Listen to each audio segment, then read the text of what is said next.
This call is from Daniel Larson. This call will be recorded and subject to monitoring at any time. The way I'm looking at it is they cannot legally transfer me. Because you have to know, see what I mean, what drop the case means. Drop the case means I'm not going to trial, I'm innocent. Now guys, I was expecting this news, but I wasn't sure when it was going to happen, but it finally did. Daniel Larson is getting transferred to a mental facility while he waits to get tried in court. Or maybe this was just a solution for Daniel Larson all along, and he's going to be in there until he proves himself capable, which in Daniel's case will probably be never. If you've watched my last two Daniel videos, you'll know that Daniel's only hope to be a free man again would be his case dragging out till late December, and the judge might have thrown his case out. That's it. And Daniel was getting close. His feet was ready to stalk the streets again, day and night, looking for grace. But in the last few days, things had started to spiral for Daniel. Lil Sippy has basically become Bob for Daniel at this point, and Sippy would notice Daniel spending an absurd amount on emails and other items, probably because he was freaking out or owed some money to other inmates. Then Daniel calls and is talking about the correctional officers tricking him at night, saying he's going to get released, but pump fake him at the last moment. Some people who work with the jail are also coming in there and telling Daniel he isn't allowed on the phones anymore, most definitely due to Clark and Sippy. And the first thing I mentioned, that might be delusions. I could see that just Daniel losing his mind and, thinking that up. But the latter, that's for sure happened. There's no doubt about it. And then all of a sudden it was radio silence and Daniel Larson got shipped off. He's headed to Oklahoma and then to Missouri, I'm pretty sure, to some medical facility. And the thing about the medical facility, Daniel could end up in a closed off medical facility where he'll basically get American Horror Story Season 2'd until he's deemed healthy enough to be put in an open facility where there will be open phone calls and more freedom for the guy. And I can only see that happening since the plot armor is a little bit strong on Daniel Larson. But the way Daniel is and all of the records the court probably has of these phone calls, the facility, if they're any good at their job, will know. Daniel needs little to no access to the internet, or people for that matter, for a very long time. But yeah, at the beginning, I just wanted to fill you guys in on what the current situation is with Daniel, and let's check out the phone calls leading up to this event. Oh? Hey, so I got the songbook. Is it good? I don't know what it's about. Do you like it? Yeah, no, it's great. But there is a issue I also found out, and I was able to fully verify with evidence. What's that? So, we already know, right, that Tina, right, Yeah. is lying. She's been in contact with me, the Vanderwall Studio accounts I've been in contact with. So she's lying about almost everything. If you listen to a lot of Grace's songs, They're about you. they're 100% about me. Yeah. Like, every single song. Without me, her career would be going down the drain.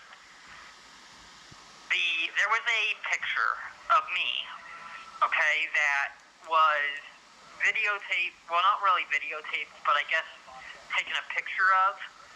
Well, I was in the shower, and it got leaked over the internet.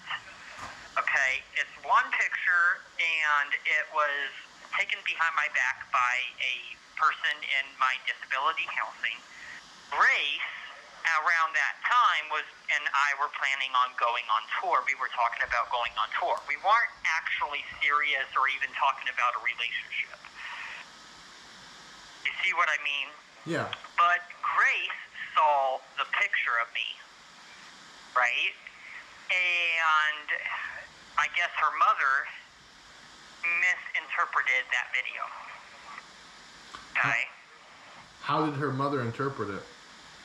She thought that I was into, I guess, and was. But the thing is, that was never the case. I said to Tina, which Tina is lying in my legal discovery, but I told Tina that day when Grace was at her family's or at her mother's or something, and Tina denies that Grace was in contact. Tina contacted Grace because she was sitting right next to her, right, on the couch or something, and Grace admitted to being in contact with me all along, behind Tina's back. Yeah. See what I mean? This was in 2020. 2022. This was in 2022. My biological father lied to me as well, saying that he was not in contact with Grace when he was. And Bob also told me... This call is from a federal prison. Bob told me he was not in contact with Griffin or Tina at the time. But yet Griffin and Tina both told me on Vanderwall Studios' account, Tina told me that she was in contact with Bob. Somewhere along in there is when I started going through social media as a talent scout looking for other artists. Yeah. Never once was it anything. But because of the picture, right, back in 2020 that got leaked to social media, ever since then, I've been a victim of assaults on the streets. Other people are coming up to me just in general trying to say, hey, you're... Never once was I. Yeah, they're just they're trying to frame you. They're trying to frame me now. For a long time at this point, I've been expecting Daniel to go to a medical facility just because of these phone calls. If they ever needed any more proof that Daniel is one of the craziest individuals the internet has ever seen, then being a golden standard Lolcow from behind bars should be proof enough in my opinion. That's top tier crazy. And let's acknowledge that this could be one of the last times we hear from Daniel in years. I mean, it's Daniel. He could smuggle a toothbrush in there and escape in a few weeks. But in all reality, Daniel's gonna be dealing with padded rooms and therapist visits for a long time. And do they have their work cut out for them? At the end of Daniel's jail stint, he's literally talking about how he's decoded Grace's music, discovering their messages to him. That's some kind of Kanye West crazy people. And then he goes on to reveal that Daniel Larson, the guy who is homeless, only real career is dying and dashing and acting insane and begging Bob for studio time, was looking for another artist to sign. And at the same time, his big connection Grace, he never met once, and he's been looking day and night for months to meet her. In person at least. He's had plenty of quote-unquote real phone calls. And you ever notice there's not one specific message or phone call that Daniel always says he can actually confirm it was Grace? But the one message from Tina everyone knows was real, Daniel always goes back to. It's like his subconscious knows it's all a delusion, but he just can't accept it for reality. But you never know, I might just be framing him. Daniel Larson is apparently like Ian Foote now, guys. Everyone's framing him. I was framed to admit to somebody claiming to be Tina. I don't think it was, but it might have been. Where I actually admitted that I was. Because I was asked like 5 or 6 times in a row, I just kind of gave up and I started saying, whatever. You know what I mean? Because I was asked so many times. Because I was asked 6 or 7 times, even when I asked the FBI to stop asking because it's not true, they continued to ask me, and I ended up straight up just saying, yeah, no, it happened. Yeah, they're trying Never to want, right. And then if Tina, and my problem is if Tina actually somehow got a hold of that information, now Tina's like, okay, now this entire situation with my daughter, I'm not going to allow. And then now she's trying to use it against you. This call is from a federal prison. And now I can see Tina's point. They could go bankrupt if you really think about it. They could go straight up bankrupt in lawsuits at this point because there's so much that has happened. Yeah, that's what I was just about to say. It sounds like you need to sue the FBI. be very, very difficult to do. Very, very difficult. And not only that, another thing I found out, Griffin told me he wants to have me out by Christmas. The thing is, if they're going to drop the case, then they can't even transfer me. That means they don't have a case to begin with, which means they can't transfer me as long as I'm still in custody.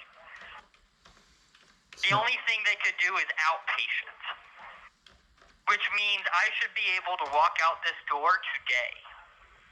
And of course, I'm not going to do that because I'm in custody. That would be like running away from or escape. So I'm not going to do that.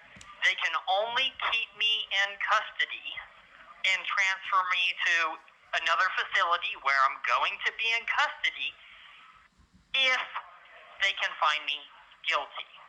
And they can't because they're saying that they are dropping the case.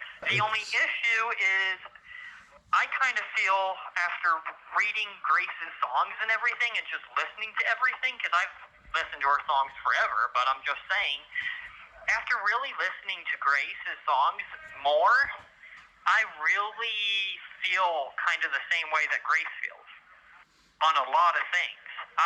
It's like a Romeo and Juliet situation. You want to be with Grace. Grace very, wants to be very with much. you. Well, she wants to be with me, but at the same time, Tina's because of that standing in the way. picture, right? But because of the picture that got leaked on the internet or whatever, Yeah. she also can't get that out of her mind. She can't. You know what I mean? Because she was underage at that time. Yeah. So just watching me being homeless and watching me struggle in life is really, in my opinion, what's bringing her into everything and wanting to be with me.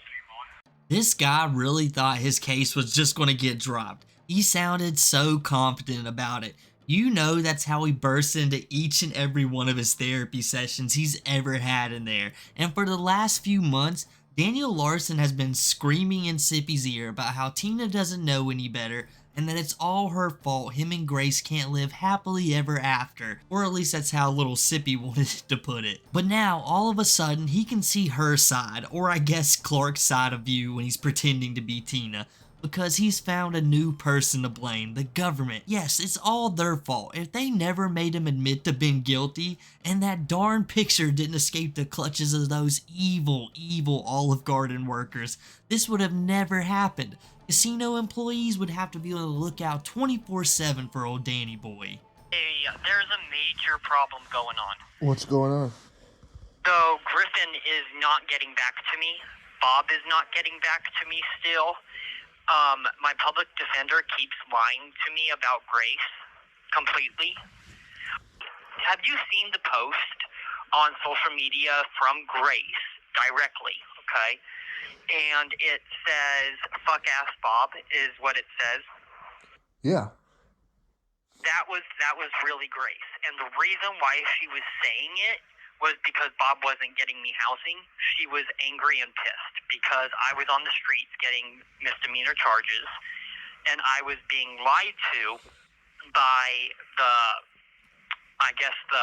public defenders and the law enforcement saying that my relationship with Grace wasn't real.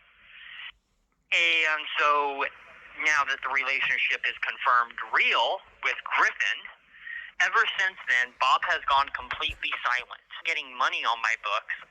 I got in trouble here at the jail from commissary because I put in commissary slips without any money on my books because Bob just won't answer the calls. So I got in big trouble with commissary over that. And then also other inmates now are buying me commissary, which I owe them back. Probation, as soon as Grace came forward and said, no, the relationship is real, it's your guys' fault, you guys aren't getting him housing.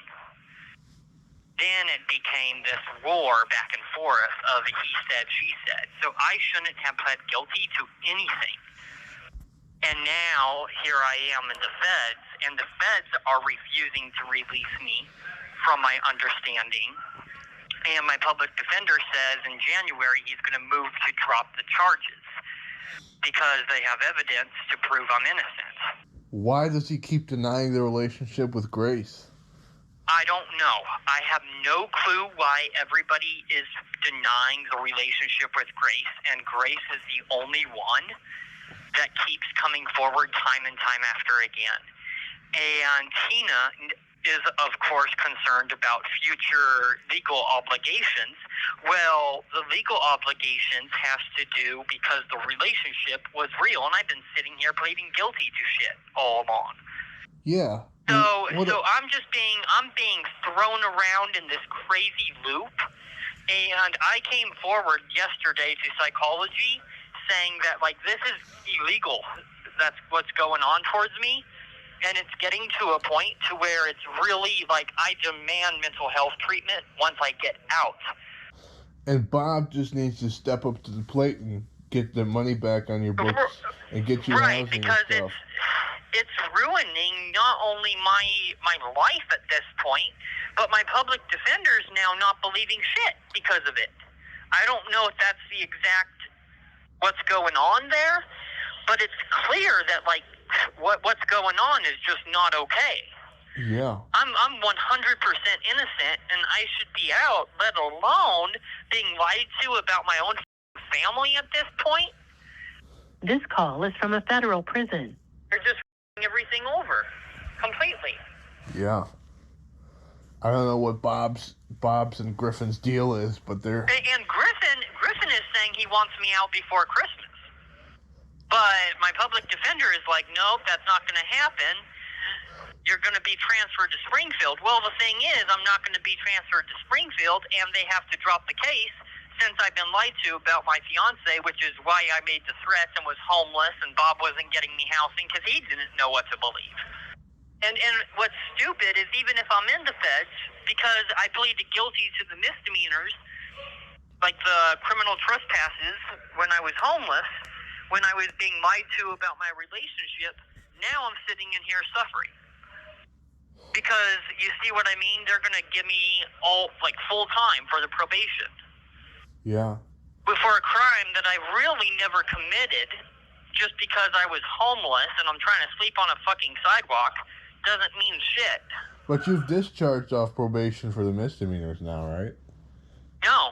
You're still on probation in there, so... Yeah. Yeah, Daniel, we're all sure Grace cares enough about you to be tweeting sneak disses towards Bob for not doing anything for you while you was homeless. By that measure, wasn't she famous and very wealthy? Wouldn't she be more to blame than Bob would in that scenario? And I can think of a few videos of Daniel complaining about this exact same problem, but he can't dwell on those thoughts too much. That would shatter the delusions. And why all of a sudden would she care about this while you was in jail? Wouldn't you be getting better lawyers and far more commissary? But that's not happening. The only person putting things on your books is Lil Sippy, because the real Bob was tired of dealing with this and getting accused of the things the fake Bob were telling Daniel. He couldn't take it anymore, and he'll probably never be there for you again, Daniel. Grace wasn't real, Bob was the only real person, and I guess Lil Sippy is real. But that's all gone. And Daniel probably wasn't too thrilled with Bob when he'd tell Daniel that the Grace stuff was all trolls. Every person with Daniel's best interest in mind, or the law in mind, tells Daniel this, but he will not accept it. He wants you to conform to every delusion of his and hold on to them as tight as he does. And if he keeps this up, it's gonna be a long stint in the mental facility.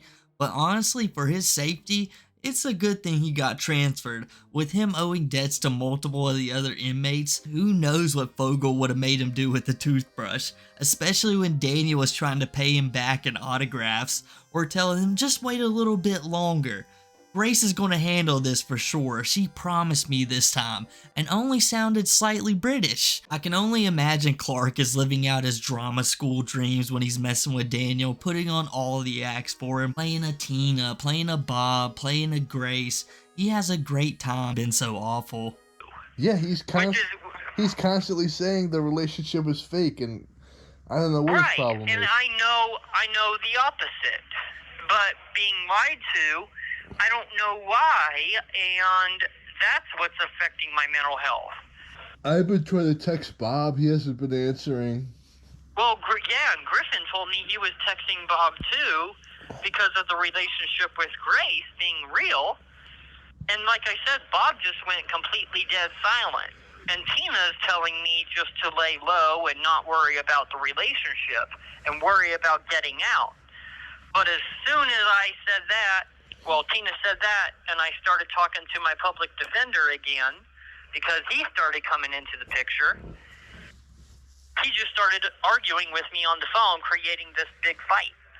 I don't know, maybe Tina's telling you to not worry about the relationship because she's trying to sabotage the relationship. I don't know, but it's really, really affecting me at this point. I believe that if they're saying that they're going to drop the charges, they already know I'm innocent. So since they know I'm innocent, they just need to drop the charges now because Grace wanted to be here for my birthday. And that got canceled because I was in custody. And Grace also can't come visit me because of the BOP rules. But Grace could get married with you in jail, couldn't she? She could, but I don't think she wants that. She wants an engagement cruise to Hawaii and to Disney, and then she wants our wedding, I think she was saying something like in the UK or Japan or something. To accept this call, press 5. You may begin speaking now. Hello? Hello?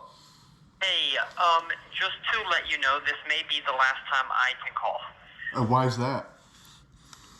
Yesterday I got called out by the SIS, which is like the head investigators and I guess the head team of the jail. Yeah. They said they contacted Grace on my behalf when I told them not to, but that's beside the point. They went ahead and did that behind my back, and Grace is threatening a restraining order now. The real Grace is threatening a restraining order? Why is that? That's my understanding. I don't know. Just because the COs are calling. I don't know any other information other than that. I'm just going off of what SIS has told me. And then they've also told me to stop contact with everyone, or they will be shutting off the phones. And to go along with that, I also got told last night by the night shift to go ahead and pack my belongings because I'm getting out. I'm getting my case dropped. But then after I packed up, they came back to my cell, the night shift here at the jail, and they told me, oh, we were just playing around. So I started freaking out last night, going like, why are the COs the last couple days just on purpose doing everything in the world to try to piss me off? Saying I'm getting out. They came on the intercom a couple times last night telling me to pack my stuff, I'm leaving, which never once happened. They were just going all haywire for some reason, like throwing me on purpose into the spotlight in front of these other inmates.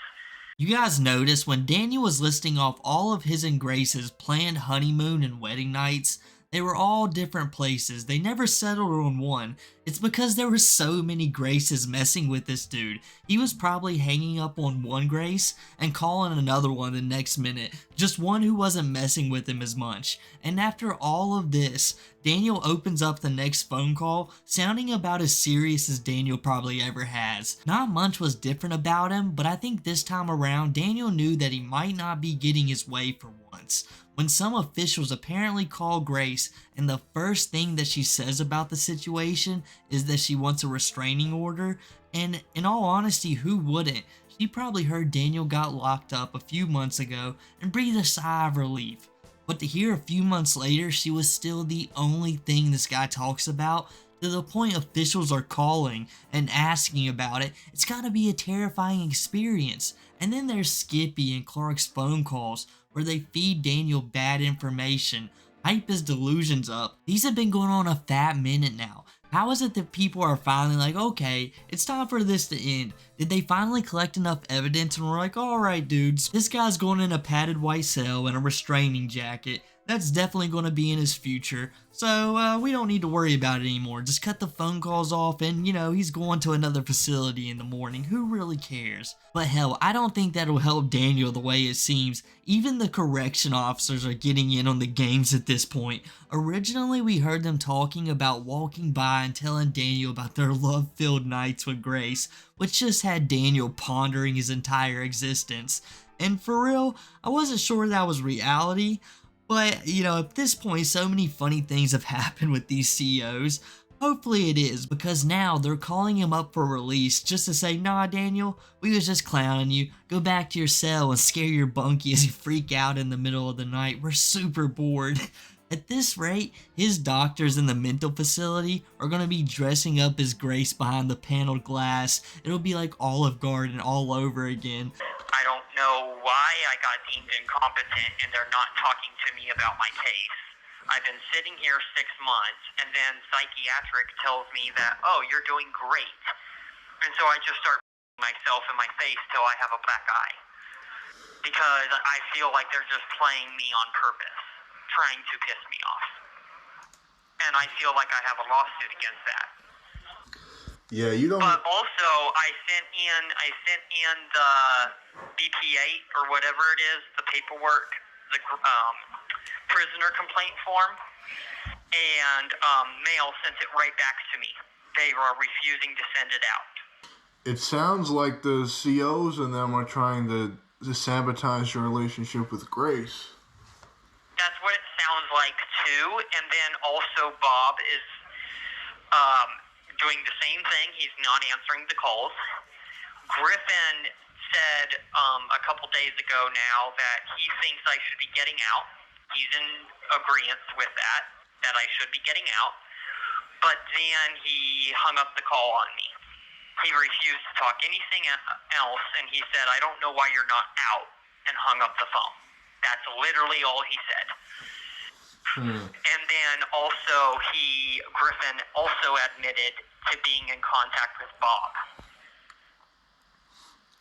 So what are they doing? Are Griffin and Bob? So, I don't know. Bob is telling me, or he was telling me that last time I talked to him that he was not in contact with Griffin.